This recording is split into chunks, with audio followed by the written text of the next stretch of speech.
नमस्कार, संगमित्रा स्वादिष्ट रेसिपीजमध्ये स्वागत आहे तुमचं। आज आपल्याला खरबुजापासून चविष्ट अशी कुल्फी बनवायची आहे। अगदी बाजारात मिळते तशी चविष्ट अशी कुल्फी तयार होते। आणि नवीन असाल तर माझ्या चॅनलला सबस्क्राइब करून घ्या, बेल बटन ऑन करून द्या, व्हिडिओला लाईक करून द्या, छानशी कमेंट करायला विसरू नका। आणि हा व्हिडिओ जर तुम्हाला इतरांना शेअर करायचा असेल तर शेअरही नक्की करा। चला मग आता खरबुजाची कुल्फी बनवूया। खरबुजाची कुल्फी बनवण्यासाठी आपण एक खरबूज घेतलेला आहे। आमच्याकडे ह्या खरबुजाला डांगर असं म्हणतात, तुमच्याकडे काय म्हणतात ते नक्की सांगा। आता आपल्याला ह्या खरबुजाला स्वच्छ धुवून घ्यायचं आहे आणि याची वरची साल काढून घ्यायची आहे। ह्याच्या बियांचा वापर आपल्याला करायचा नाही, त्यामुळे त्या बियाही काढून घ्यायच्या आहेत आपल्याला। आता आपण या खरबुजाला कापून घ्यायची आहे आणि याची वरची साल काढून घ्यायची आहे आणि त्याच्या आतील बियाही बाजूला काढून घ्यायच्या आहेत। आणि ह्या खरबुजाचे आपल्याला आता बारीक तुकडे करून घ्यायचे आहेत। खरबुजाची कुल्फी करायची आहे आपल्याला, त्यासाठी आपण आता हे इतर साहित्य बघून घेऊया। ही साखर आपण चवीनुसार घेतलेली आहे। तुम्हाला आवडतील त्यानुसार ड्रायफ्रूट घ्या। मी काजू, बदाम व चारोळीचे तुकडे करून घेतलेले आहेत। वेलदोडा किंवा वेलायची तुम्हाला आवडत असेल तर त्याची बारीक पूड घ्या।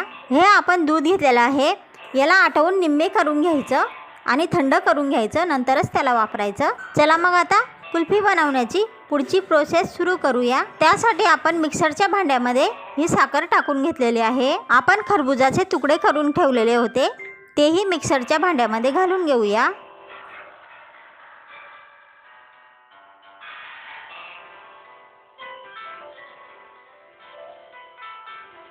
आता आपल्याला हे मिक्सरमध्ये दळून घ्यायचं आहे। दूध न घालता दळायचं, म्हणजे छान व्यवस्थित बारीक दळलं जातं। खरबूजचे तुकडे व्यवस्थित बारीक दळले गेल्यानंतर आता आपल्याला आपण आटवून ठेवलेलं होतं ते थंड झालेलं दूध आपल्याला मिक्सरच्या भांड्यामध्ये घालून घ्यायचं आहे। आणि हे सर्व साहित्य एकजीव व्हावं म्हणून आपल्याला परत मिक्सरमध्ये फिरवून घ्यायचं आहे। आपले दळून छान पेस्ट तयार आहे। याच्यामध्ये आपण आता ड्रायफ्रूटचे तुकडे घालून मिक्स करून घेऊ। पण घरगुती साहित्यापासून छानपैकी खरबुजाची कुल्फी बनवणार आहोत। त्यासाठी आपण बाजारात जे प्लास्टिकचे किंवा कागदापासून तयार झालेले कप मिळतात ते घेतलेले आहे। त्या लाकडी स्टिक घेतलेले आहेत। तुम्हाला कुल्फी बनवण्यासाठी लहान स्टीलचे ग्लास घ्यायचे असतील तर घेऊ शकता, किंवा कुल्फीचा साचा जर तुमच्याकडे असेल तर तोही घेऊ शकता। ह्या कपांवर वरून झाकण ठेवण्यासाठी आपण एक प्लास्टिकची पिशवी त्या आकाराने कापून घेतलेली आहे आणि मधोमध एक टिक ठेवण्यासाठी मधोमध आपण एक छिद्र पाडून घेतलेलं आहे। आता आपण हे कप भरून घेऊया।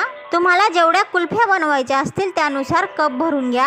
आपण बनवलेल्या या खरबुजाच्या पेस्टला आपण थंड करून ज्यूस सारखंही पिऊ शकतो आणि छानपैकी कुल्फीही बनवू शकतो। आपण खरबुजाच्या पेस्टमध्येच ड्रायफ्रूटचे तुकडे घालून घेतलेले होते, पण हे ड्रायफ्रूटचे तुकडे जर तुम्हाला नवीन घालून घ्यायचे असतील तर घालू शकता व मिक्स करून घेऊ शकता। आपण ह्या कपांच्या मधोमध लाकडी स्टिकही ठेवून घेतलेली आहे।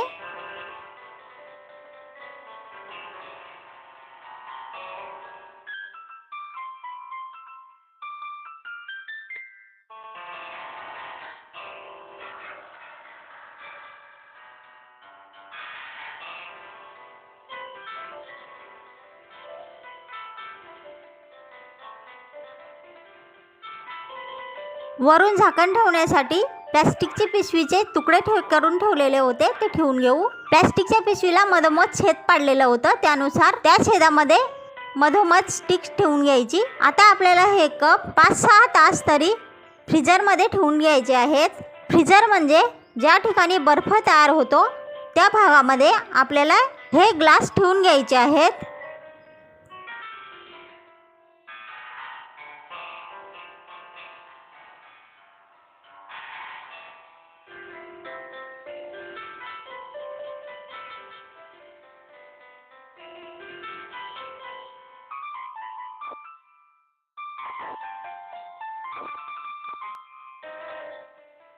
आता आपण फ्रीजरचं झाकणही बंद करून घेऊ आणि फ्रीजचं झाकणही बंद करून घेऊ। हे कुल्फीचे ग्लास आपण सकाळी ठेवलेले होते, तर साधारण दुपारी हे ग्लास आपण काढून घेतलेले आहेत। तुमच्या फ्रीजमध्ये ज्यावेळी ह्या ग्लासांचा बर्फ तयार होईल त्यावेळेस काढून घ्यायचे।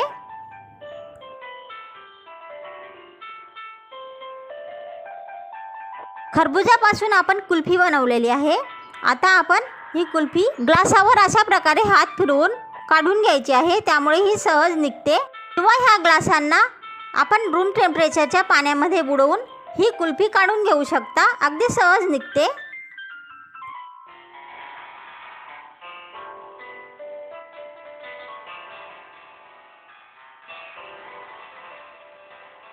तर मग नक्कीच बनवून बघा. खरबुजापासून म्हणजेच डांगरापासून कुल्फी आणि कशी झालेली आहे तेही नक्की सांगा. आणि नवीन आलेला असाल तर माझ्या चॅनलला सबस्क्राईब करून घ्या, बेल बटन ऑन करून द्या, व्हिडिओला लाईक करून द्या, छानशी कमेंट करायला विसरू नका. आणि हा व्हिडिओ जर तुम्हाला तुमचे मित्र मैत्रिणी नातेवाईक ओळखीच्यांना किंवा कोणत्याही सोशल साईटवर शेअर करावासा वाटला तर शेअरही नक्की करा. चला मग आता भेटूया पुढच्या रेसिपीमध्ये. तोपर्यंत स्वतःची काळजी घ्या, स्वतःच्या कुटुंबियांची काळजी घ्या. पुढच्या रेसिपीपर्यंत नमस्कार.